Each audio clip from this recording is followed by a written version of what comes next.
Hi everyone, welcome to the channel. This is Southend Paraquest. I'm Adam, back with a review with you even for the weekly vlog, and I hope you lot are all doing all right and you're getting into the festive spirits. I'd very much like to have a drive every day, so yeah, maybe when I get a day off, which would be in about 4 weeks. Anyway, so what's been going down in Groovetown?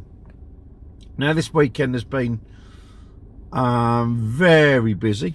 We were at, or rather Rudy and myself, went to RAF Manston in Ramsgate. Paul and myself have already been there, part of the Ghost Hunter crew. This is what we did again, but obviously it's Rudy and myself this time. And we had a very interesting, very interesting situation with Manston Airport itself. Now, I put into my sat-nav RAF Manston and clicked on directions, or tapped on directions, and off we went. And anyway, got to Ramsgate, and as we was driving down the road, I sort of looked out the window and went, oh, there's some interesting planes there.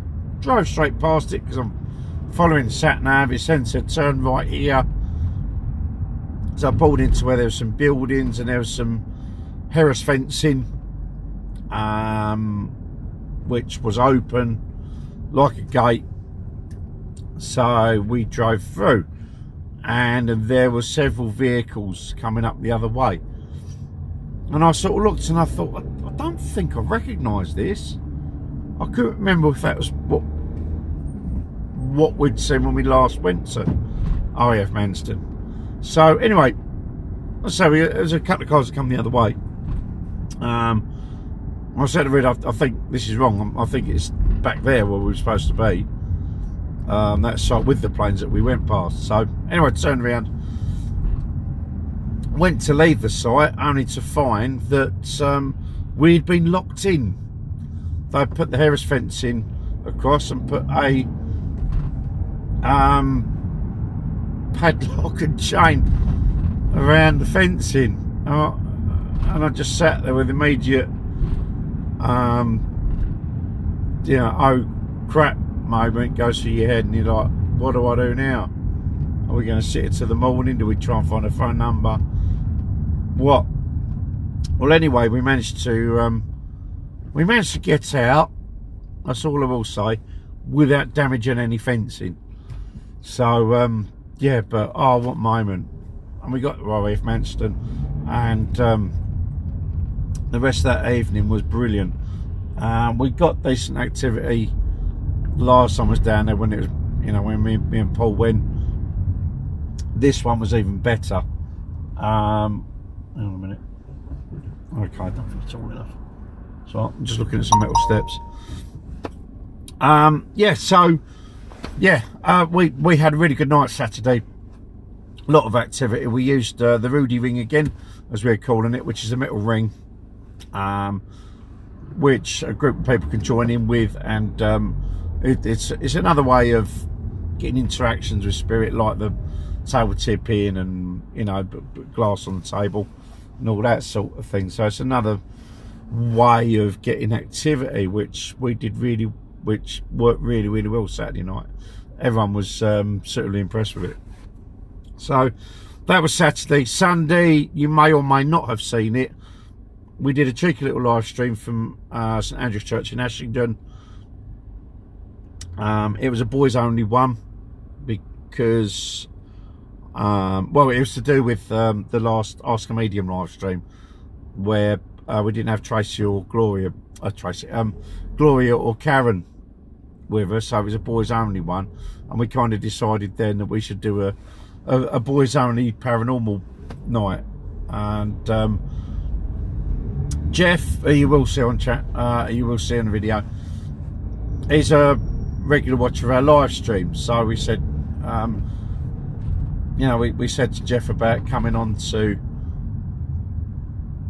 this, come and do this live stream, because he's got, like myself, he's got Viking heritage, and the thing was St Andrews in Ashington. That site was reportedly where there was an Anglo-Saxon and Viking battle. There is some dispute as to whether it was actually in another place called Ashton, I believe, but anyway, as long as that site's long since been held as a place where something happened. So the last few times that we've been there, there's always been, obviously part of our team, there's always been as female input. So obviously Tracy with the first one, and then when we went back for the second one with Hazel, and then we actually went back a little while ago with Gloria and Karen, I think, was with us. And yeah, so it was a bit yeah, it was a little bit hit and miss. First one was really good, the second one was strange, and the third one we didn't get what we were expecting. But this time, with just the fellas that had gone to it, but as I say, particularly with, well, even Paul actually. Paul's got Scandinavian descent in him, but you know, all three of us have that lineage. So it was,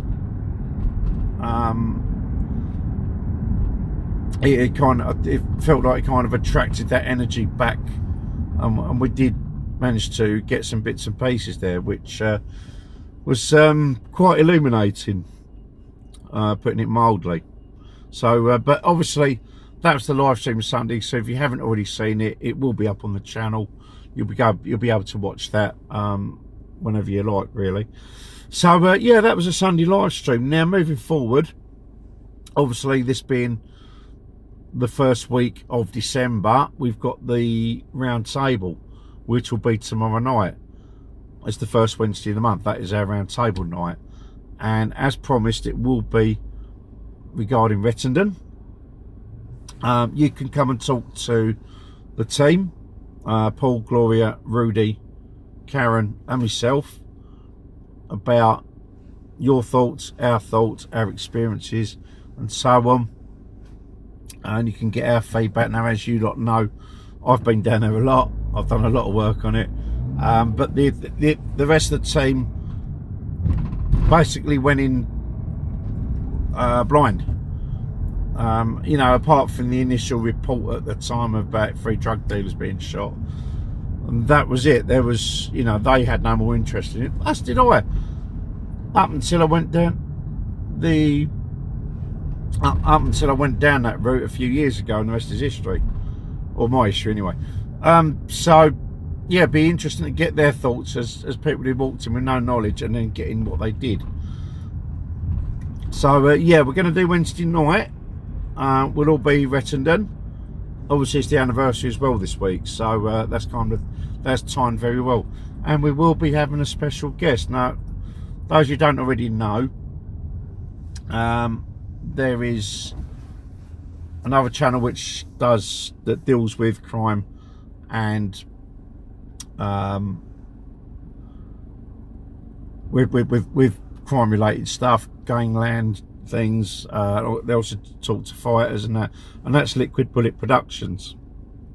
I'll try and drop a link down below. I'm on mobile, so bear with me with this, but yeah, so Liquid Bullet Productionz, that's Lee.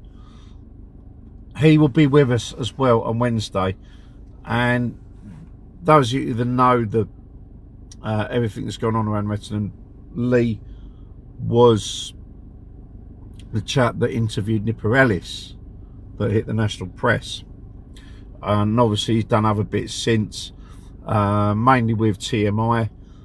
I've also spoken to TMI as well on a couple of occasions. You know, we've had that was really illuminating. Obviously it's quite a while ago, because I got drawn away from all this business over the last sort of 18 months with everything else that's gone on in my life. But it was a very illuminating spirit, and hopefully I can try and do 1 or 2 more bits next year. Obviously it won't be paranormal related.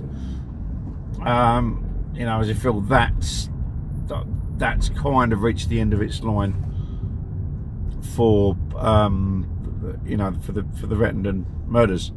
We've been there well, I've been there 3 times. I've been there with 3 different crew. We're not going to get any more than what we already have. I'm hoping the stuff that we have got has been illuminated and might have shone a fresh light on a few things. I don't know, but I hope so. So anyway, that's where we're at. So as I said, tomorrow night, come and join us for the monthly round table, and it is going to be the Rettendon special. So we will see you tomorrow night. Don't forget, Lee from Liquid Bullets will be with us as well. God bless a lot of you. Bye bye.